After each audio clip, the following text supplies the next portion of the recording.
Welcome to The Pillars, the podcast of the 363rd ISR Wing of the United States Air Force. I'm Chaplain Jim Bridgham, and I'm here with my co-host, Dr. Jerry Walker. On each episode of Pillars, we find a brief resilience topic so you can practically fix any potential roadblocks you encounter and finish a better wingman, airman, and leader. So we'll dive into today's topic. On our way over here to record, I was talking about the life of the shift worker, and that was just going from the nights and days, or those traditional times where most Americans work, those 9 to 5s, to maybe an early shift, coming in at 4, or working nights and then days alternating. And it really impacts your sleep and sleep quality. And sometimes you just feel like you're not rested throughout the day. So, Dr. Walker, what would you say sleep is? Well, a lot of people have problems with sleep, and when you don't sleep well, it can affect a lot of different areas of your body function, your brain function, and other aspects of your life. The reason for that is sleep is largely a restorative process. It's basically when your brain shuts down, kind of like going into standby mode. What happens is your brain waves change and actually go through a series of progressions, which we call the stages of sleep. And the whole point of that is to get to something known as REM sleep, REM. And what that stage of sleep is when our mind starts to organize everything that we saw, that we heard or experienced during the day, and basically runs it through another cycle as it transfers all those memories from essentially short-term storage to long-term storage. While this is happening, your body is actually trying to repair itself as well. So it's kicking your immune system into overdrive. It's finding those places where you got beat up or bruised during the day and healing those as well. So it's also where you start to get some restoration for any kind of workouts that you did. So sleep is really essential for helping both your mind and your body recover. Now, as this happens in the REM sleep, we consider that to be the most important stage of sleep. But some people don't get there, or for some people it takes a long time for them to get there. So that's how at times you can sleep for 7, 8, 9 hours, but still wake up not feeling fully restored. And I think of Tetris a lot of times like this, maybe Dr. Mario or Candy Crush, okay, where all those pieces of information are coming into a line at night while we're sleeping. And maybe that's not the best analogy, but I'll run with it. Okay. And I had gotten some statistics about how people sleep in the United States, and 83.6 million Americans is the estimated total of those who are sleep deprived, which means 1 in 3 adults are not getting enough sleep. Now, all these statistics are from the Huffington Post, who did and Ariana Huffington had written a book about sleep that was quite helpful. But one of the things she identified is $41 billion annually is spent on sleep aids. And yet with that, 45% of U.S. adults say they lack quality of sleep during the week, and it affects their daily activities. Absolutely. So one of the things I'm looking at is how can we improve our sleep? We're buying these sleep aids, and what I've done and how I'd approach sleep as a shift worker and working in different places in the Air Force, I would just kind of run all day and get in bed and say, time for sleep. And if I parked my car the way I sleep, I would hit every car in the parking lot because I drive 100 miles per hour and hit the brakes, pull the e-brake, and stop. And it doesn't work, right? We have to kind of ease into sleep. But what kind of things can we do to improve our sleep? Well, you hit on one of the first things. I think that's actually a misconception. And what drives that is our, if you want to say, operational tempo throughout the day. For ourselves, what we do is we constantly spin from one activity to the next. And there's really no break, especially for your mind. Even now in those dead times when we're not actively doing something, a lot of times we're using different pieces of technology or on our smartphones, and so we're still engaging our mind. So constantly moving from one thing to the next, all up until the point where we go to sleep. And the reason why it's difficult for our brain to switch like that is because it's gotten used to, over the past 16 hours or so, from being constantly active and dealing with all kinds of different stimuli. And then going from that to minimal stimuli and expecting our brain just to automatically shut off, it's kind of an unreasonable expectation, but a lot of us don't think about it that way. So just like what you're talking about, Chaplain, with the driving your car into the parking lot at 100 miles an hour, we also need to try to ease into sleep. So there's a lot of different ways we can do this, but my favorite is creating a pre-bedtime routine. And I'm sure all you parents out there are nodding your heads, right? Because you know that you got to go through that same pre-bedtime routine with your kids. Otherwise, it's just going to get them all out of whack, and they're going to be up and alert and not ready to go to sleep. Well, we can benefit from this as adults too. Essentially, you set the same series of activities in order, and you repeat that order every single night before you go to bed, and this serves as a cue to your mind that it's time for sleep. So for me, I'll do a lot of personal hygiene things at night. I'll get my clothes out for the next day, maybe take a shower, brush my teeth, all those different things that we normally do, but I make it a point to do them in the exact same order. And I started doing this a few years ago because I really suffered from insomnia really badly for quite some time, and I saw this recommendation and figured, hey, I've tried just about everything else. Why not give it a shot? And it's gotten to the point now to where the last thing I do, which is brush my teeth, and I don't know why it's the last thing it is, but it is, where I'll get to that point in my routine and I get so tired that sometimes I don't even want to brush my teeth. Oral hygiene does not win over sleep in this case. And so, even as I'm flossing, brushing my teeth, my eyes are starting to droop, starting to feel really tired and exhausted. That's because my mind has determined this is the last step in that cycle. I'm reaching the final stages of winding down in order to fall asleep. And what's great about that particular routine or that activity at the very end provides some tactile information. So, the taste of the toothpaste is like that final indicator that I'm getting ready to crawl into bed and go to sleep. So if you can find something kind of like that, like I said, a shower or bath, maybe something similar, or putting on some lotion that smells really nice. Something along those lines can also serve as a sensory reminder to your brain that it's about to be bedtime. And that 45 minutes before bed, I've heard from multiple authors, is critical because your brain is going to take that information and process it over and over again while you sleep. So some authors, like Josh Waitzkin, he talks quite a bit about journaling a couple hours, even up to that hour before bed, and letting your subconscious do work throughout the night. But it's also critical because if you want to get good sleep and you're watching maybe some zombie shows before bed, perhaps you should record those and watch them the next day. That's actually a good point, because there's a lot of things that we do inadvertently that we think are helping us fall asleep, but are actually stimulating our minds even more. So that kind of leads me to what are some good bedroom activities and some bad bedroom activities. I know a lot of you out here are going to disagree with me and probably hate me for saying this, but you should not watch TV in bed. I agree. And you shouldn't be on your smartphone or tablet or anything like that at least 30 minutes before bedtime. The reason why is all those technologies emit something called blue light. And while you may not pick it up visually, it's actually outside of our visual spectrum. Your brain still senses it. And what happens is it activates it and keeps it alert. And we're actually trying to do the opposite of that. So, alternatives like reading a book or journaling are a great way to still be doing something, but not activating your mind as much.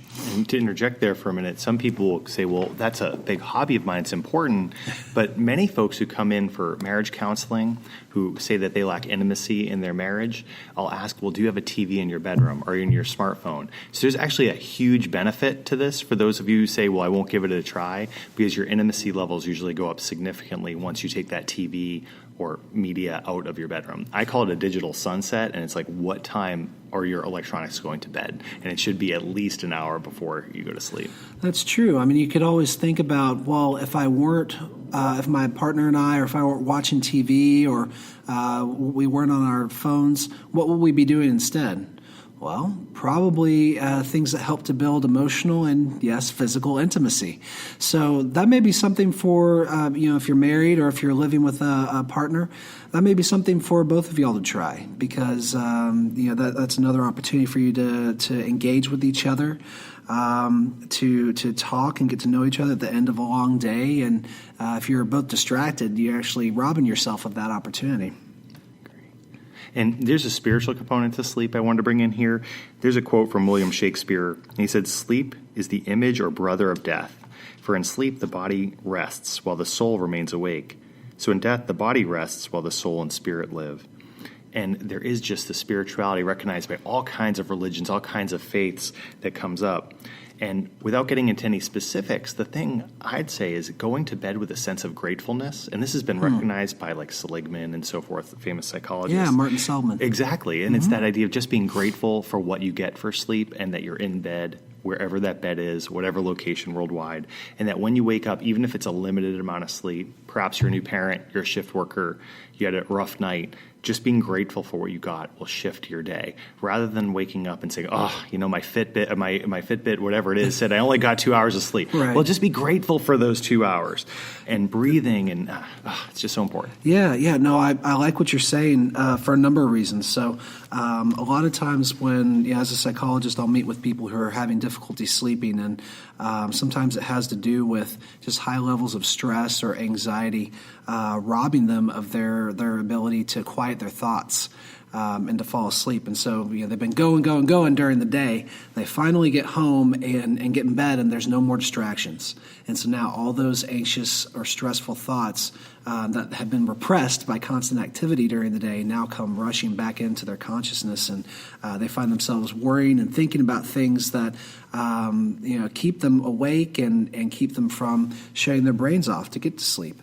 And one of the things I've recommended to them is to take those images, those worries, and to put them down on paper as a way to transplant them essentially from your brain to paper. And I like what you talked about with the concept of counting your blessings that Martin Seligman talks about in his books on positive psychology, because I think that's a component that you could add to that. So essentially take those anxious thoughts and those worries that you have, put them down on paper as a way to say, I recognize these are important, but I can't deal with them right now because I got to sleep. So I'm going to put them here. I can pick them up later at a time when it's more appropriate for me to deal with them.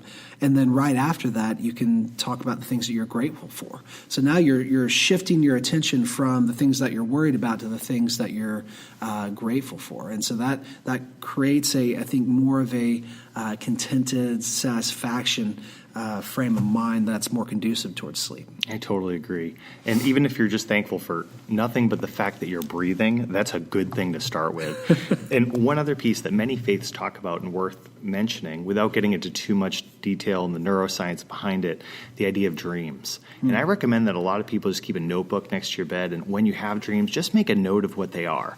And what I find is it kind of cultivates this idea of more REM sleep, because your brain is trying to communicate something to you from your subconscious, and by writing it on paper, you're affirming that, hey, brain, I'm listening to what you're saying. So I keep a notebook next to my bed, and it seems to cultivate more dreams and more REM sleep for me as well. So usually I wake up feeling more rested in that case. Otherwise, I wake up in the middle of the night having had a dream like I was on a movie or an NCIS episode or something, and I say, I want to remember this in the morning, and it'll actually keep me up for a while trying to intentionally remember this vivid dream. Maybe I'm the only person who does this, but I'm sure at least one other person does. Well, I think you're not the only person who wakes up in the middle of the night periodically. In fact, a lot of times we all wake up several times during the middle of the night, especially at the end of different stages of REM sleep. Most of the time we don't notice it or don't even remember it. Some people may just have a small bladder and have to get up and go to the bathroom in the middle of the night. But usually when that happens, we're able to slip right back into sleep without much difficulty. So I encourage you to try to, if that's you, just try to get right back to bed and resume sleep as quickly as possible. Usually it takes about 5 minutes. But if you notice that you're having a lot of difficulty falling asleep initially or falling back to sleep, then just get up out of bed. I'd say give it like maybe 20, 30 minutes. You don't have to set a timer or anything, but if you feel like you've been awake for that period of time, just go ahead and get up out of bed, move to another room, find something to do, something non-stimulating preferably, and then only get back in bed when you're tired, when you feel like you're about to fall asleep. And the reason is if you get back into bed too soon before that, your mind's not ready. And so you're just going to find yourself tossing and turning, laying awake in bed rather than out of it. And if you are having trouble sleeping and you go talk to your primary care manager, they'll help you through some options. What we don't want to do is run our lives where we wake up, inject ourselves with thousands of milligrams of caffeine, and then right before bed take that bottle of alcohol and down it in order to sleep. Those are not good ways to deal with it. I'm not angry at caffeine. In fact, I'm a big fan, and I'm not against alcohol either. But it's just making sure that we're not relying on those to just get going or to stop for the day. Yeah, it's caffeine's a tricky subject because, yes, it does make you feel alert and awake. And, I'm on coffee number 2 this morning, so I'm not one to talk. But I will say, you can overdo it. And one thing to keep in mind, just like a lot of substances, alcohol and tobacco included, it takes some time to get into our bloodstream before we actually start to feel the effects. But then there's a very slow tapering down where you may not feel the effects as much anymore, but those chemicals are still actively working in your physiology. And so generally I'd say try to limit your caffeine use within at least 5 or 6 hours of sleep. And if you're drinking more than 2 to 3 caffeinated beverages a day, and that includes those energy drinks, you might want to think about cutting back, because at that point, what's probably happening is that caffeine is still around in your system, regardless of when you had it during the day, and that's actually preventing you from going to sleep.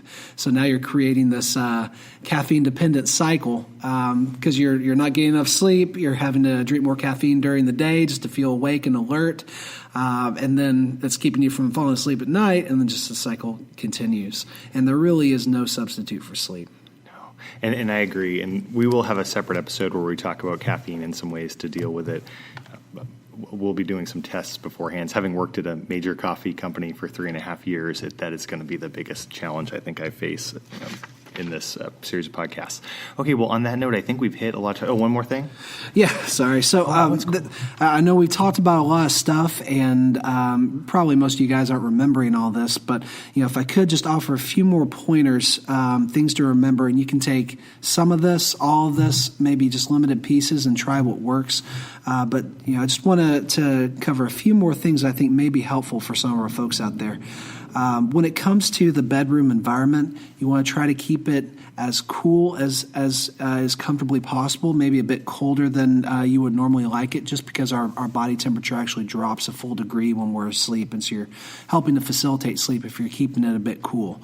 If you've ever tossed and turned in the middle of the night, felt hot and then cold, it's usually because the bedroom's a little too warm. You want to keep it as dark as possible and as quiet as possible, trying to limit that sensory input. Some people like an ambient noise in the background, like a fan or something. That's fine if it's at a low level, but we don't want it to be to the point where it's distracting. And then here's probably the biggest thing, especially for people who work different shifts, keeping a consistent bedtime and wake time. And the reason for this is our body runs on a 24-hour cycle called the circadian rhythm. So we are essentially try to guess when it's time to go to bed, when it's time to wake up. And this applies even if you work days or mids, so or swings for that matter. So whatever that time it is that you wake up in the quote-unquote morning, that's your 0 hour. And it's usually triggered by light. So if you do work during the nights and sleep during days, then it's especially important to keep your bedroom dark so that you're blocking all light input. And then as soon as you wake up for your morning, make sure that you're exposing yourself to as much light as possible, including artificial light if natural light isn't available, to help your body say, or your mind to say, this is my 0 hour.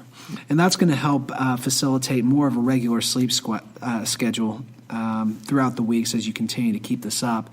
And the hardest part of this is going to be those non-duty days, so especially the weekends. A lot of people like to stay up late and party a bit more on the weekends, or maybe sleep in on Saturday or Sunday. And I'll tell you, you're doing yourself a disservice. And a lot of people don't like to hear that because they think they're catching up on sleep on the weekends.